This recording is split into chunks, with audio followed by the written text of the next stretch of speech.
एक बार फिर से आप सभी का स्वागत है मेरे प्यारे दोस्तों आपके अपने यूट्यूब चैनल पर। मेरे प्यारे दोस्त, अगर आप एमए फर्स्ट ईयर में पढ़ रहे हैं और आपने समाज शास्त्र ले रखा है तो इस वीडियो को पूरा देखिएगा, क्योंकि वीडियो में जो है काफ़ी ज़्यादा मज़ा आने वाला है और वीडियो आपके लिए काफ़ी ज़्यादा इम्पॉर्टेंट भी होने वाला है। इम्पॉर्टेंट इसलिए होने वाला है क्योंकि हम बात करने वाले हैं कि 2016 में जो समाजशास्त्र का पेपर आया था वो किस प्रकार से आया था, क्या क्या प्रश्न पूछे गए थे और किन प्रकार से उन प्रश्नों का उत्तर देना था। ये सारी चीज़ें यहाँ पे हम बृहद रूप से चर्चा करने वाले हैं। ठीक है, ये है तृतीय प्रश्न पत्र, मतलब इसके 2 प्रश्न पत्र करवा दिए जा चुके हैं। अगर आपने उनको नहीं देखा है तो प्लेलिस्ट की लिंक डिस्क्रिप्शन में दी हुई है, वहाँ से आप जाके उन सारी चीज़ों को देख सकते हैं। ठीक है, बात करें आपका यहाँ पे 16, 17, 18, 19 और 20 सारे प्रश्न पत्र करवाए जाएंगे। इन सारे साल में कौन कौन से प्रश्न पत्र आए हैं, किस प्रकार से प्रश्न पूछे गए थे, सारी चीज़ें यहाँ पे बताई जाएंगी। तो अगर अभी तक आपने चैनल को सब्सक्राइब नहीं किया तो सब्सक्राइब करके बेल आइकन को ऑल पर क्लिक कर लीजिएगा, जिससे आपको सारी नोटिफिकेशन मिलती रहें और आप इनसे लगातार लाभान्वित होते रहें। चलिए वीडियो को स्टार्ट करते हैं। नीचे नोट करके कुछ दिया है, कह रहा है सभी खंडों के उत्तर निर्देशानुसार दीजिए। मतलब प्रश्न पत्र को 3 खंडों में बांटा जाता है, खंड आ, खंड बा और खंड सा। खंड आ का मतलब होता है अति लघुत्तरीय प्रश्न, खंड बा का मतलब होता है लघुत्तरीय प्रश्न और खंड सा का मतलब होता है दीर्घोत्तरीय प्रश्न। खंड आ में मेरे प्यारे दोस्त आपसे प्रश्न दिए जाते हैं और उसके नीचे भी क्या निर्देश दे दिया जाता है।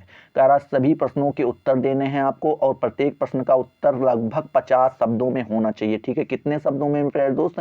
तो 50 शब्दों में आपको बताना रहेगा। 50 का मतलब होता है कि आप 45 भी कर सकते हैं, 55 भी कर सकते हैं, 60 भी कर सकते हैं, लेकिन अगर आपको पूरा नंबर लेना है तो 50 से ज़्यादा ही कीजिएगा। 55, 60 और 65, मैक्सिमम 65 और मिनिमम 50 शब्द होने ही चाहिए। ठीक है, अगर इससे कम लिखेंगे तो आपके नंबर कट जाएंगे। आप उन सारी चीज़ों को अपने अनुसार से फिर कहेंगे सर लिख के तो पूरा आए थे लेकिन नंबर उतना नहीं मिला। चलिए देखते हैं पहले प्रश्न का पहला प्रश्न जो है, कह रहा है लिंग भेद और विकास बताना है आपको।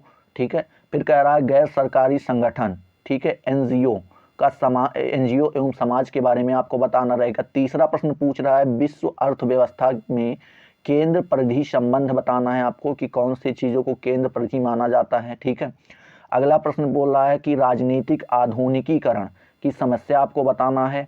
फिर अगला प्रश्न पूछ रहा है आर्थिक वृद्धि एवं विकास के बारे में बताना रहेगा। फिर अगला प्रश्न आपसे पूछ रहा है कि औद्योगिकी एवं आर्थिक वृद्धि क्या है, ये भी बताना रहेगा। ठीक है, फिर पूछ रहा है नियोजित परिवर्तन क्या है, ये भी आपको बताना रहेगा। फिर आपको बताना रहेगा साक्षरता एवं विकास क्या है। ठीक है, ये आपको इन सारी चीज़ों के को बताना रहेगा। लगातार आपसे ऐसे प्रश्न पूछे जाएंगे और आपको एक भी प्रश्न छोड़ना नहीं है। फिर आपसे अगला प्रश्न पूछ रहा है भारत में सामाजिक गतिशीलता क्या है, ये भी आपको बताना है। और औद्योगिकीकरण क्या है, ये भी आपको परिभाषित यहाँ पे करना है। यहीं पे आपका अति लघुत्तरीय प्रश्न समाप्त होता है और खंड बा स्टार्ट हो जाता है, जिसका मतलब होता है लघुत्तरीय प्रश्न।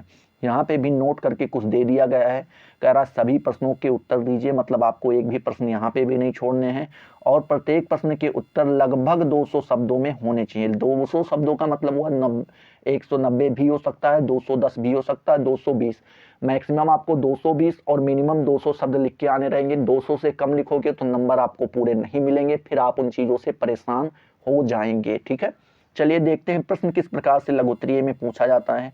यहाँ पे प्रश्न अथवा करके पूछा जाएगा। ठीक है, कोई भी प्रश्न हो उसके नीचे अथवा, मतलब या तो ये कर लीजिए, ये आता है तो ये कर लीजिए, ये आता है तो ये कर लीजिए, दोनों को नहीं करना है। ठीक है, कोई किसी एक को करना रहेगा। प्रश्न नंबर 2 आपसे कह रहा है कि भारत के विकास के समाजशास्त्र स्तर के महत्व की विवेचना करना है। मान लीजिए प्रश्न आता है तो कीजिए, नहीं अथवा करके फिर कर दिया गया है कि विकसित और विकासशील समाज में अंतर बताइए। क्या होता है विकसित समाज और विकासशील समाज क्या होता है, दोनों में डिफरेंस आपको बताना रहेगा। तीसरा नंबर प्रश्न पूछ रहा है भारत में आधुनिकीकरण के कारणों की विवेचना कीजिए। जो भारत में इतना आधुनिकीकरण हो रहा है इसके कारण की विवेचना मतलब बताना है।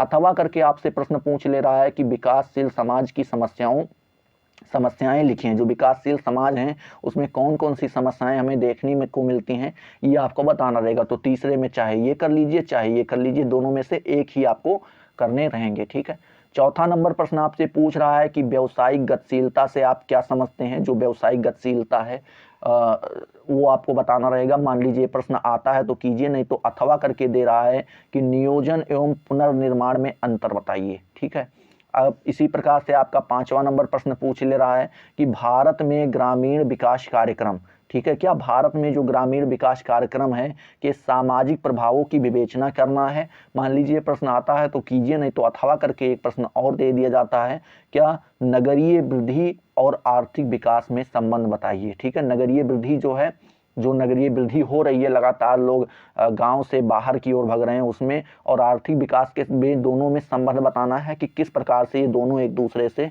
संबंधित हैं। आगे देखते हैं इसी प्रकार से 6वां नंबर प्रश्न आपसे कह रहा है कि भारत में विकास की प्रक्रिया पर प्रजातांत्रिकरण एवं जनतांत्रिकरण के प्रभावों की विवेचना कीजिए। दोनों के कौन कौन से प्रभाव पड़ते हैं ये आपको बताना रहेगा। मान लीजिए आता है तो अथवा कर कीजिए, नहीं तो अथवा करके एक और दे दिया जाता है कि भारत में ग्रामीण विकास कार्यक्रम के सामाजिक प्रभाव की विवेचना करना रहेगा। ठीक है, अब यहीं पे आपका लघु उत्तरीय प्रश्न समाप्त होता है और यहाँ से आपका दीर्घ उत्तरीय प्रश्न स्टार्ट हो जाता है। दीर्घ उत्तरीय प्रश्न का मतलब होता है खंडशः दे दिया जाएगा और फिर निर्देश दे दिया जाता है, कहता है किन्हीं 2 प्रश्नों के उत्तर दीजिए। आपको 4 से 5 प्रश्न दिए जाएंगे, लेकिन उनमें से केवल आपको 2 प्रश्नों के उत्तर देने रहेंगे। ठीक है, कह रहा है प्रत्येक प्रश्न के उत्तर लगभग 500 शब्दों में होने चाहिए। लगभग का मतलब हो गया 490 भी हो सकता है, 510 भी हो सकता है, लेकिन आपको ध्यान क्या रखना है कि 500 से प्लस ही चलना है। 510, 520, 530, 500 से कम नहीं रखना, नहीं तो आपको पूरा नंबर नहीं मिलेगा। ठीक है, चलिए देखते हैं 7वां नंबर प्रश्न कह रहा है विकास के समाजशास्त्र को परिभाषित कीजिए। ठीक है, तथा इसके विषय क्षेत्र निर्धारित कीजिए। अगला प्रश्न मान लीजिए ये आ रहा है, तो 2 ही करने हैं, सारे प्रश्न पढ़ लेते हैं, देख लेते हैं इसी अनुसार से क्या क्या पूछे गए थे। प्रश्न पूछ रहा है कि भारत में औद्योगिकीकरण की प्रक्रिया की व्याख्या कीजिए और उसके परिणामों को व्यक्त कीजिए। इसी प्रकार से 9वां नंबर प्रश्न पूछ रहा है प्रजातांत्रिकरण क्या है, इसके गुण दोष दोनों को लिखना है। ठीक है, अगला प्रश्न 10वां नंबर फिर पूछ रहा है कि विकासशील समाज में विकास की विसंगतियों के कारण एवं सविस्तार व्यक्त कीजिए। इसी प्रकार से 11वां नंबर कह रहा है भारत में सामाजिक परिवर्तन में पंचवर्षीय योजनाओं की भूमिका को आपको क्या करना रहेगा, बताना रहेगा। तो आई होप मेरे प्यारे दोस्त ये वीडियो आपको पसंद आई होगी, अच्छे से समझ में भी आई होगी। तो अगर आई है तो फटाफट वीडियो को लाइक करो, अगर अभी तक चैनल को सब्सक्राइब नहीं किया तो सब्सक्राइब करके अपने दोस्तों के साथ शेयर किया करो। मिलते हैं अगले वीडियो में नए टॉपिक के साथ, तब तक के लिए जय हिंद, जय भारत।